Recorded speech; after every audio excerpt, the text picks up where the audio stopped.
Are you unsure whether to tell a friend about their partner's behavior? Let's unpack this emotional dilemma together. Welcome to Mind Minutes, where we untangle those daily mental knots. Today we're diving into a tricky one. What to do when you suspect a friend's partner is being, shall we say, less than faithful. Ooh, juicy. It's a classic dilemma. You see something, you say something, or do you? Exactly. The input text highlights the inner turmoil, that urge to protect your friend warring with the worry of overstepping. It's tough because our initial reaction is often emotional. I'd be furious if that were me, but But projecting your feelings onto the situation isn't always helpful.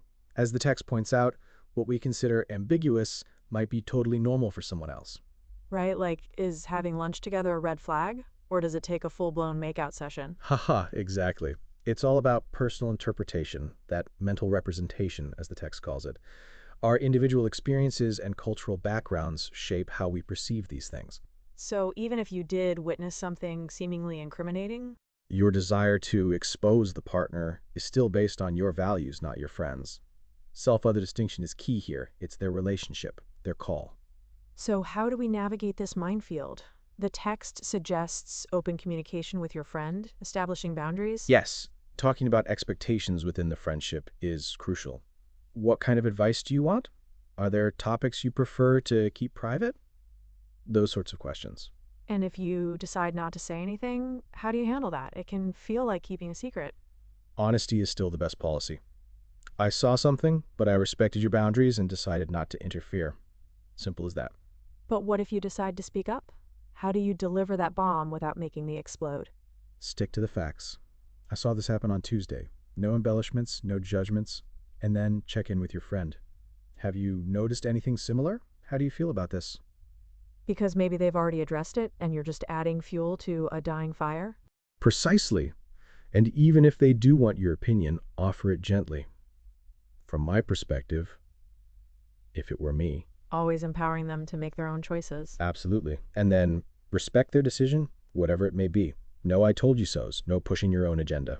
It's hard though, right? If they choose to believe their partner over you, that sting of betrayal. It's natural to feel hurt, but try not to catastrophize. It doesn't mean your friendship is over or that they don't value you. They're just navigating a complex situation in their own way.